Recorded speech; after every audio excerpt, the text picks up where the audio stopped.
तरी मागच्या व्लॉगमध्ये मी तुम्हाला म्हटले होते की आपल्या हॉटेलवरती ॲनिव्हर्सरी सेलिब्रेशनचा एक इव्हेंट आहे, तर नेक्स्ट व्लॉगमध्ये फक्त आपण त्याविषयीच बोलूयात. त्याविषयी तर बोलूयातच, पण मला आज तुमच्यासोबत एक किस्सा शेअर करायचा आहे. नमस्कार मंडळी, welcome back to my channel. कसं आहात तुम्ही? Tell me the comment section below. तर 5 ते 7 आपलं हॉटेल पूर्णपणे बंद असतं आणि 4च्या दरम्यान ना मावशी लोकांची सगळ्यांची सुट्टी होते आणि त्या दरम्यान एक कस्टमर आलं होतं ज्यांची की डिमांड आहे ना फक्त भाकरीसाठी होती.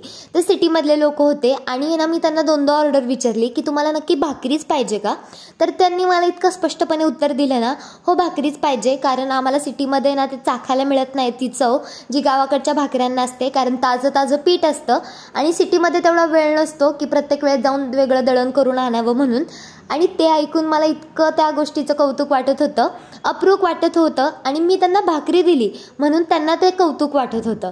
तर असं एक गोष्ट मला ना नोट डाऊन करून ठेवून वाटली की ज्या माणसांना ना असतात त्या गोष्टींची किंमत नसते. आपल्या जेवणामध्ये रोज सकाळ संध्याकाळ म्हटलं तरी कधीतरी भाकरी असते आणि आपल्याला असंच रोजचं जेवण झालं आहे ते.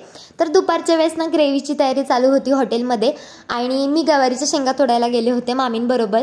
मला काय ना इतकं आहे ना शेतातली कामं जमत नाही, तरी पण माझा प्रयत्न असतो, मी थोडं हातभार लावते.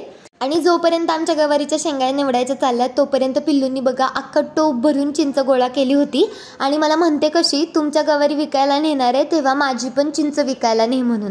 ऐकून इतकं छान वाटलं मला. आणि बघा इथे पण मध्ये लुडबुड करते. तर ही जी लस्सी आहे ना ते आम्ही शेजारच्या गावातनं म्हणजे निरेवरनं मागवतो. एकदम छान शंभू लस्सी आहे, तुम्ही एकदा नक्की ट्राय करून बघा जेव्हा तुम्ही आपल्या हॉटेलला व्हिजिट करताल तेव्हा. मग 5-5:15च्या दरम्यान ना त्यांचं डेकोरेशनचं जे काय होतं ते सगळं चालू झालं होतं. एक 7-7:15 पर्यंत ते सुद्धा सगळं झालं आणि 7:30ला इव्हेंट चालू झाला होता. खूप काही त्यांच्या घरातलीच फक्त माणसं होती, जास्त माणसं नव्हती. आणि हे पिल्लू बघा जिचं की नाव आहे पिहू धनावडे, आपल्याकडे पाहुणी म्हणून आली आणि खूप गोड मुलगी आहे ती. मागे ना सगळं इव्हेंट चालू असला तरी आतमध्ये आहे ती कामं कंटिन्यू करावी लागतात. पंजाबी थालीची ऑर्डर आणि व्हेज थालीची ऑर्डर लागली होती. एक सोबत 15 ताटं लागणार होती, त्याच्यामुळे त्याचीच आमची गडबड चालू होती आणि पूर्ण हॉटेलने ना एकदम असं गच्च भरलं होतं. लहान मुलांचं ना खरंच काही कळत नाही, एकदा का मोबाईल त्यांच्या हातात गेला का नाही परत येणं काही भानगड नाही. इतकं मी तिला इथे छेडत होते की चल उठ उठ उठ म्हणून, अजिबात तिचं मोबाईलमधनं लक्ष हटत नव्हतं. आणि पण मात्र दुसरीकडे जसे बलून्स आले तशी ती पटकन उठून तिकडे पळत गेली. एकदा का इव्हेंट झाला ना त्या डेकोरेशनचं काहीच राहत नाही. बघा त्यांचा इतका कालवा चालला होता त्या डेकोरेशनमुळे.